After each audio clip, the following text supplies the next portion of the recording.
Number 12 था ये electricity and circuits, विद्युत और परिपथ। इसकी एक्सरसाइज पे आ जाते हैं। चैप्टर तो समझ में आ गया था ना अच्छे से। इसके थोड़े बहुत मैंने बता भी दिए थे, यहीं पर फटाफट मैं बताऊंगा। अभी आपने नोट कुछ नहीं करने, ये जो अभी मैं आपको समझाऊंगा क्वेश्चन आंसर्स, इसकी रिकॉर्डिंग मैं आपको भेज दूंगा। अभी मैं लिखवाऊंगा नहीं कुछ भी, यहाँ कुछ लिख के भी नहीं दिखाऊंगा, ज्यादा थोड़ा थोड़ा यहाँ पर लिखूंगा मैं, और बाकी क्वेश्चंस के आंसर्स मैं अभी बोल रहा हूँ बस साथ साथ। आपने फिर वीडियो देखनी है और उसमें से फिर सुनकर उनको नोट कर लेना है, ठीक है। तो यहाँ पर फर्स्ट जो क्वेश्चन है इसमें फिल इन द ब्लैंक्स। इसमें ए पार्ट है, a device that is used to break an electric circuit is called dash. Electric circuit को ब्रेक करने के लिए, विद्युत परिपथ को तोड़ने के लिए कौन सी डिवाइस, कौन सा उपकरण हम इस्तेमाल करते हैं सर्किट को ब्रेक करने के लिए, उसका नाम लिखना है।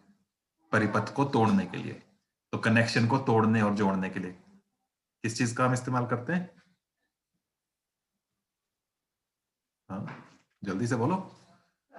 बल्ब है, जैसे बल्ब ऑन है तो वो सर्किट क्लोज्ड है, ऐसे परिपथ जुड़ा हुआ है, उसको तोड़ना है, मतलब उसको ऑफ करना है आपने बल्ब को, या फैन को ऑफ करना है, तो वो तार का कनेक्शन किस चीज से कट हो जाता है, किस चीज से आप उसको कट करते हैं? कृतिका आवाज नहीं आई आपकी।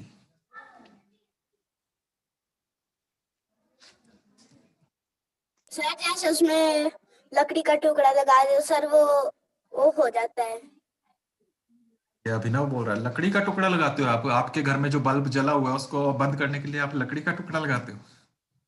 Switch switch.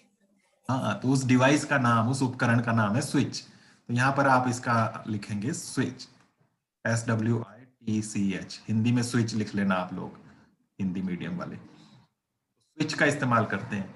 बी पार्ट है इसमें, an electric cell has dash terminals. जो सेल होता है, जैसे यहाँ भी ये सेल दिखाया, सेल में कितने टर्मिनल्स होते हैं, कितने ध्रुव होते हैं? हिंदी में टर्मिनल भी लिखा हो सकता है शायद। तो सिरे कितने होते हैं वो है यहाँ पर, कितने सिरे होते हैं सेल के? जल्दी से बोलो। 2। कृतिका आपकी आवाज नहीं आ रही है। कृतिका कितने होते हैं? नहीं आ रही है अभी भी।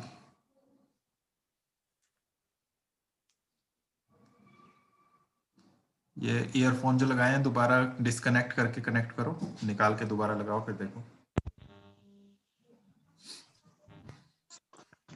साहित्य अभिनव, कितने टर्मिनल्स होते हैं? सर 2। साहित्य और अभिनव, अब आ रही है आवाज प्रीतिका। साहित्य और अभिनव, सेल के कितने सिरे होते हैं? सर 2। 2। एक सेल होता है, उसमें ऊपर की तरफ ऐसे उभरा हुआ होता है, ये प्लस होता है और दूसरी तरफ ये माइनस होता है। प्लस माइनस ये 2 टर्मिनल्स होते हैं, बस ये आंसर लिखना है इसका। उसके बाद सेकंड क्वेश्चन है, इसमें ट्रू फॉल्स लिखना है, हिंदी में सत्य और असत्य लिखना है।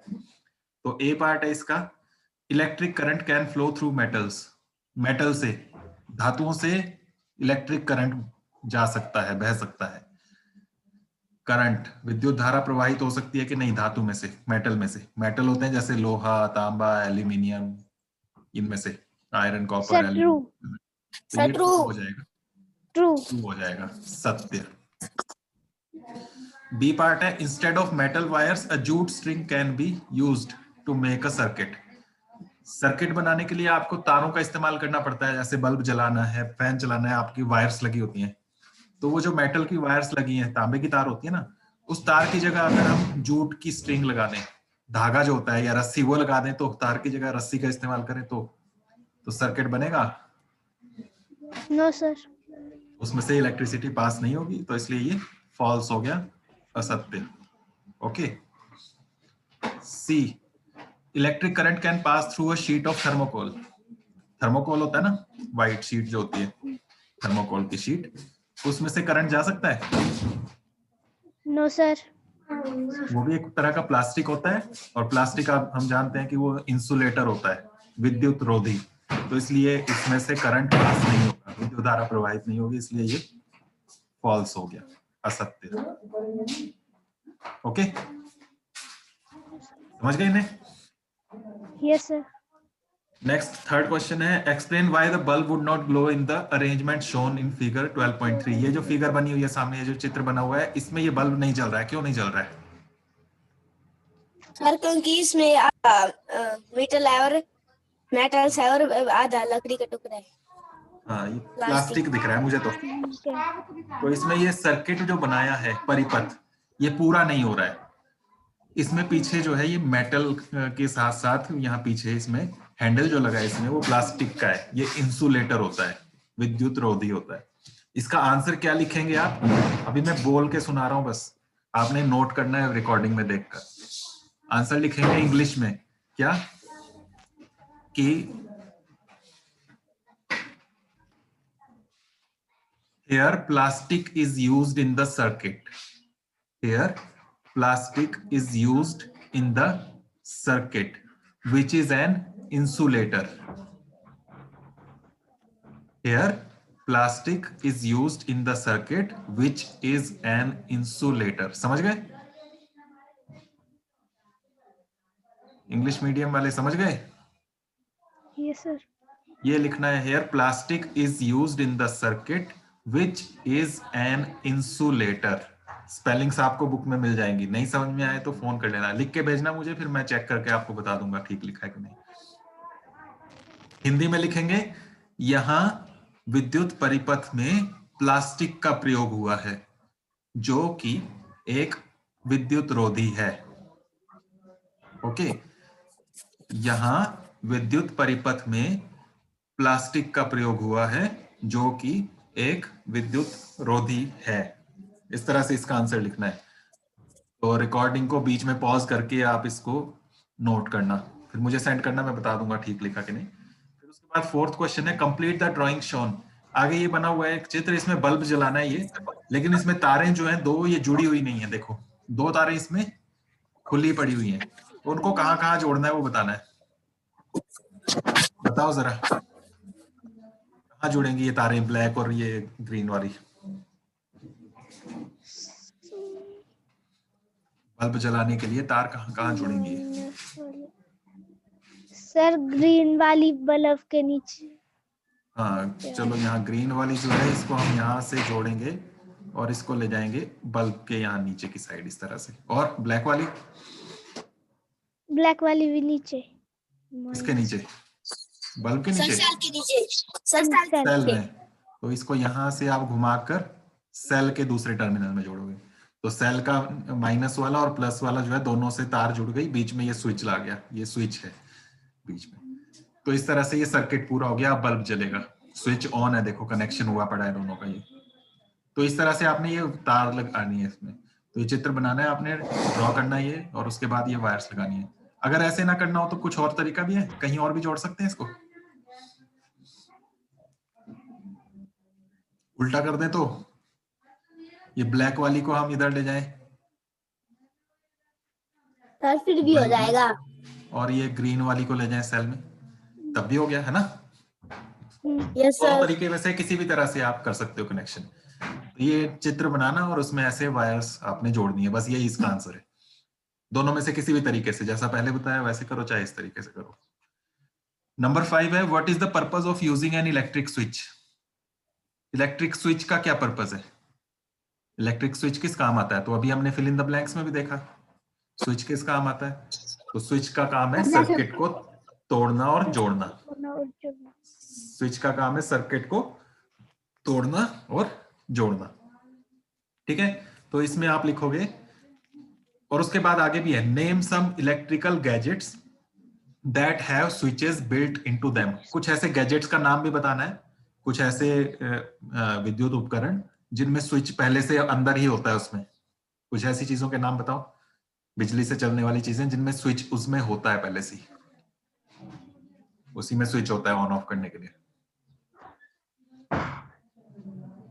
बताओ जल्दी से, अभिनव, साहित्य, प्रीतिका, कोई बोलो कोई ऐसी चीज जो बिजली से, बैटरी से चलती हो और उसमें स्विच भी हो जिससे हम ऑन ऑफ कर सकें उसको।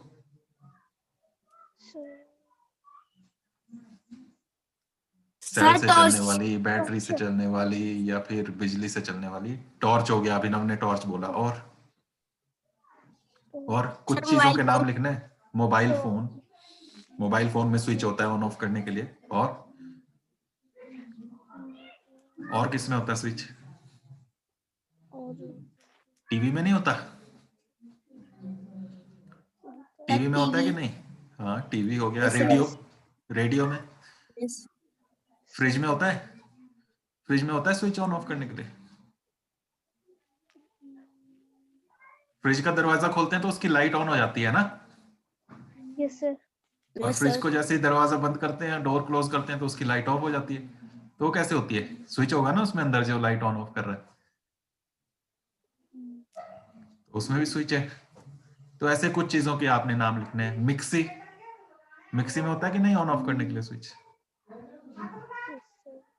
तो इस तरह से कुछ चीजों के, 3-4 चीजों के आपने नाम लिख लेने हैं। अब आंसर कैसे लिखना है मैं बोल रहा हूं, अभी आपने वो सुनकर आपने नोट करना है। सबसे पहले इलेक्ट्रिक स्विच का बोल रहा हूं मैं।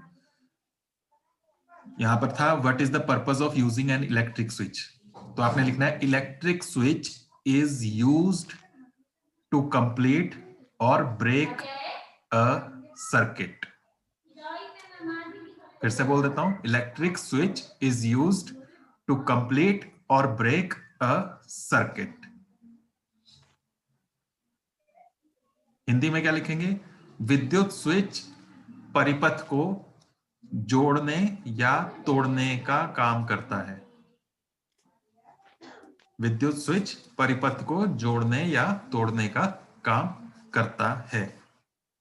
उसके बाद नेक्स्ट लाइन में और भी लिखना है, इलेक्ट्रिकल गैजेट्स भी लिखने हैं, तो उसमें आप लिखोगे जो भी आपने 3-4 नाम लिए, torch, fridge, TV, radio, mobile phone, have switches built into them. Last में यहीं से have switches built into them, ये जो लिखा हुआ है यहीं से। पहले चीजों के नाम लिख लेने हैं, torch, TV, radio, mobile phone, have switches built into them. Hindi में भी ऐसे ही क्वेश्चन में से ही लिख लेना कि यही torch, TV, radio, mobile phone में स्विच पहले से लगा होता है, या जो भी क्वेश्चन में लिखा होगा वहां पर वो लिख लेना उसमें साथ में। समझ गए? उसके बाद 6th क्वेश्चन है, would the bulb glow after completing the circuit shown in figure 12.14 if instead of safety pin we use an eraser? यहां पर देखो, इसी फिगर की बात की है जो चित्र बना है सामने। इसमें यहां पर बीच में ये जो पिन लगाई है जिससे ये जोड़ा हुआ है, स्विच जो लगा है, इसमें यहां पर पिन की जगह, पिन से जोड़ा ना ये दोनों को आपस में, यहाँ पिन की जगह यस बीच सर। में अगर इरेजर लगा देते, ये पिन हटा दी बीच से और यहाँ पर इरेजर रख दी एक, तो अब बताओ ये बल्ब जलेगा कि नहीं जलेगा? No sir. सर। क्यों नहीं जलेगा? सर, क्योंकि रबड़ प्लास्टिक का होता है और रबड़ जो है वो क्या है? एक इंसुलेटर है, विद्युत इंसुलेटर। रोधी। वही लिखेंगे जैसे हमने पिछले क्वेश्चन में लिखा था, क्वेश्चन नंबर 3 में लिखा था, यहाँ प्लास्टिक हैंडल वाला, वैसे इसका आंसर बनेगा। यहीं से क्वेश्चन में से आंसर बनेगा, हम लिखेंगे यहां से। क्या मैं बोल रहा हूं अब देख लेना। नो, पहले लिखेंगे नो, फिर कॉमा लगाएंगे, no comma the bulb would not glow. No, the bulb would not glow because rubber is an insulator. No, the bulb would not glow because the rubber is an insulator. Okay, वैसे ही लिखा हमने फिर से। यहाँ bulb would not glow, ये यहीं पर है इसमें, यहाँ पर ये वाले जो पॉइंट वर्ड्स हैं। हिंदी में क्या लिखेंगे? नहीं, बल्ब दीप्त नहीं होगा, या बल्ब नहीं जलेगा, जो भी वहां क्वेश्चन में लिखा होगा उस हिसाब से। नहीं, बल्ब दीप्त नहीं होगा क्योंकि रबड़ एक विद्युत रोधी है। नहीं, बल्ब दीप्त नहीं होगा क्योंकि रबड़ एक विद्युत रोधी है। बहुत छोटे छोटे आंसर बता रहा हूं, वैसे लिख लेना आप इसको।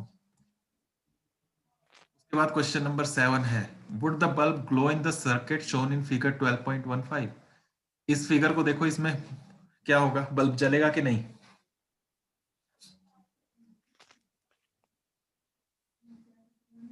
जल्दी बताओ, बल्ब जलेगा इसमें कि नहीं जलेगा?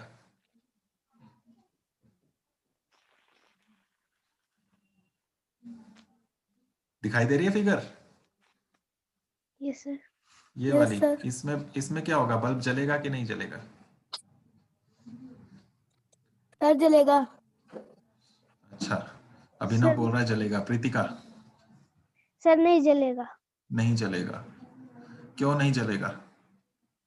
सर ये जो रेड कलर की है वो नीचे लगेगी किसके नीचे? बल्ब के हाँ, बल्ब में 2 पॉइंट्स होते हैं कनेक्शन करने के लिए, एक साइड में होता है और एक नी- नीचे होता है।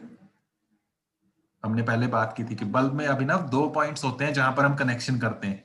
एक पॉइंट होता है साइड में और एक होता है नीचे। तो हमें जो 2 वायर आ रही हैं, एक ब्लू एक रेड, उनमें से एक साइड में लगानी पड़ेगी, एक नीचे लगानी पड़ेगी, है ना?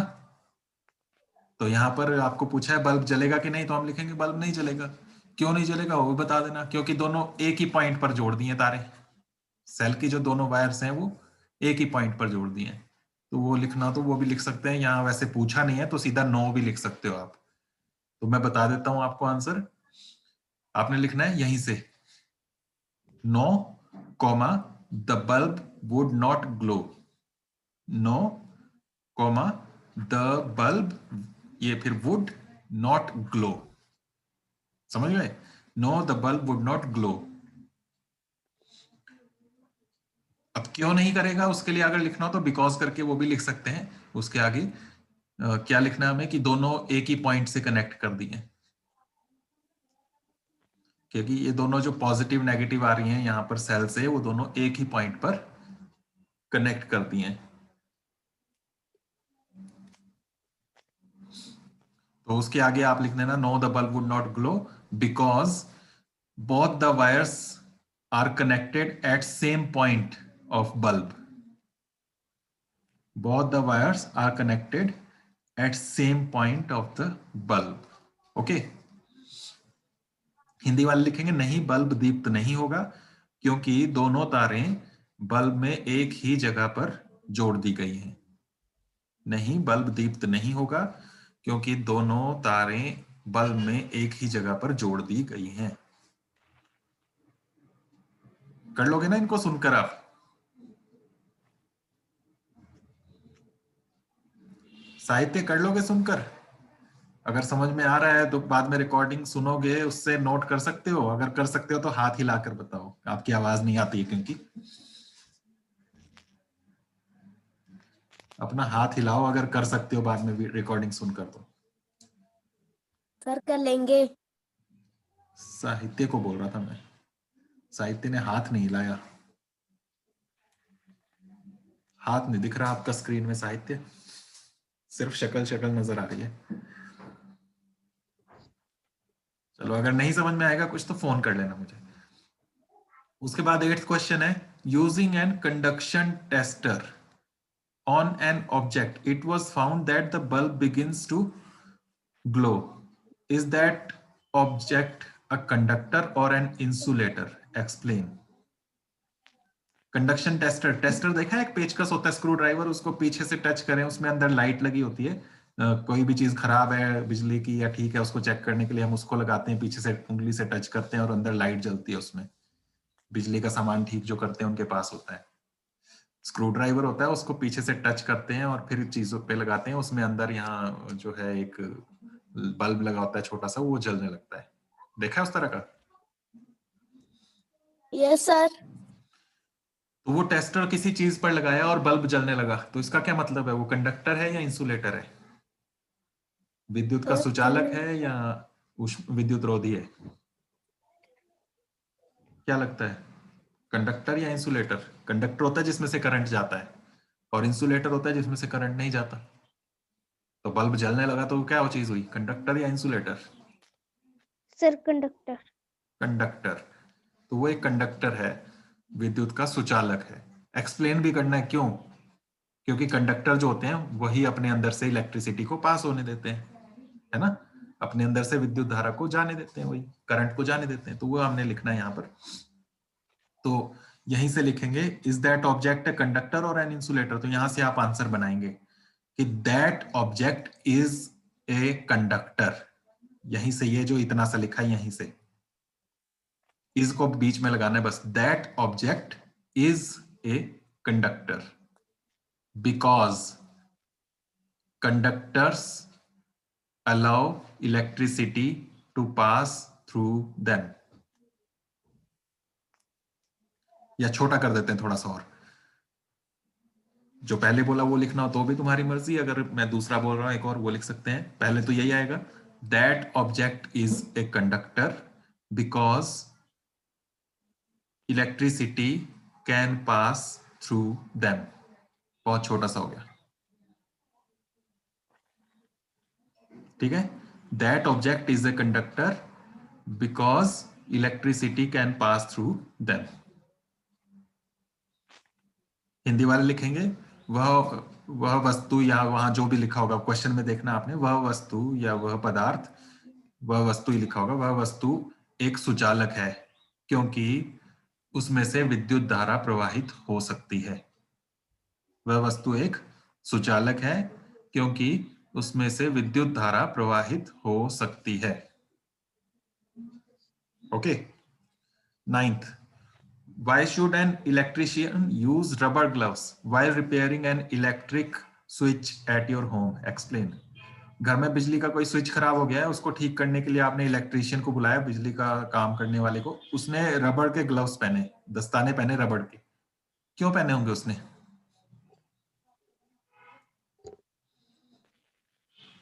सर ताकि इसको करंट ना लगे। क्यों? क्योंकि रबड़ के ग्लव्स जो है वो क्या करते हैं, करंट लगने से सर बचाते रोकते हैं। हैं। क्यों? क्योंकि रबड़ क्या है, कंडक्टर या इंसुलेटर? Sir insulator. इंसुलेटर है, विद्युत रोधी है, ठीक है। तो आंसर में यही लिखना है, आपने रबड़ वाला ऊपर भी लिखा था, हमने वैसे ही लिखेंगे क्वेश्चन नंबर 6 में जो लिखा था कि रबड़ इज एन इंसुलेटर, तो वैसे ही लिखेंगे यहाँ पर, because rubber is an insulator so it protects him from electric shock. क्या लिखना है? Because rubber is an insulator so it protects him from electric shock. इसमें सो से पहले कोमा भी लगा लेना। फिर से बोल देता हूं मैं, because rubber is an insulator comma so it protects him from electric shock. बिजली का झटका लगने से बचा लेते हैं उसको, करंट लगने से बचा लेते हैं। हिंदी वाले क्या लिखेंगे? क्योंकि रबड़ एक विद्युत रोधी है इसलिए यह उसे बिजली का झटका लगने से बचा लेता है। हिंदी में लिखना है, क्योंकि रबड़ एक विद्युत रोधी है इसलिए यह उसे बिजली का झटका लगने से बचा लेता है। समझ गए? Number 10, last question. The handles of the tools like screwdrivers and pliers used by electrician for repair work usually have plastic or rubber covers on them. Can you explain why? Screwdriver, पेचकस या pliers, प्लास जो होते हैं, उनमें जो पीछे plastic या रबड़ लगा होता है, पीछे से हैंडल जो होता है उसका प्लास्टिक का या रबड़ का होता है ना। पेचकस का भी, प्लास का भी, हर एक जो बिजली का सामान है उसमें पीछे से हैंडल वो प्लास्टिक का या रबड़ का होता है। क्यों होता है वो रबड़ का या प्लास्टिक का, ये पूछा है। फिर से सेम आंसर बनेगा इसका 9 की तरह ही। क्यों होता है बताओ जरा, बोलो जल्दी से, बोलो जल्दी से।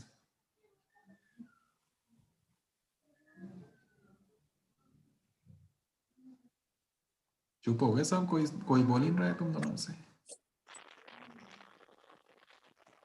बोलो प्रीतिका।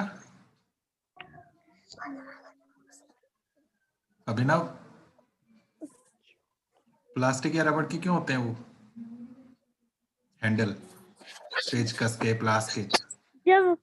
जब किसी ने पकड़ो करंट तो लगने से बचाएंगे, है ना। क्योंकि ये प्लास्टिक रबड़ क्या है, फिर से वही बताना क्या है ये? इंसुलेटर। इंसुलेटर है, विद्युत रोधी है। तो फिर से वही सेम लिखना जो ऊपर लिखा था, because rubber is an insulator लिखा था, वहां पर प्लास्टिक एंड रबर दोनों चीजों का नाम ले लेना, ठीक है। तो आंसर बनेगा because plastic and rubber are insulator, comma, so they protect from electric shock. बस छोटा सा कर देना इसको। Because rubber and plastic are insulator, comma, so they protect from electric shock. Hindi वाले लिखेंगे क्योंकि प्लास्टिक और रबर विद्युत रोधी हैं, इसलिए ये बिजली का झटका लगने से बचाते हैं। समझ गए? क्योंकि रबर और प्लास्टिक विद्युत रोधी हैं, इसलिए ये बिजली का झटका लगने से बचाते हैं। बस इतना सा लिखना है। एक एक लाइन के आंसर लिखाए हैं सबके मैंने। अब ये चैप्टर खत्म हो गया। कल हम जो 13 चैप्टर है उसके भी, मैग्नेट वाला, उसके भी क्वेश्चन आंसर्स कर लेंगे। आज इसके रिकॉर्डिंग देखना, अभी थोड़ी देर में मैं भेजूंगा, और वहां से ये सारे क्वेश्चंस नोट करके मुझे सेंड करना। कुछ गलती रह जाएगी तो मैं करेक्ट करके आपको बता, कोई समझ में नहीं आएगा तो आपने फोन करके पूछ लेना है। ओके, अभी तो नहीं पूछना कुछ, सब समझ में आ गया ना? यस या नो तो बोलो। आ गया समझ में? Yes yes sir. Sir. Okay.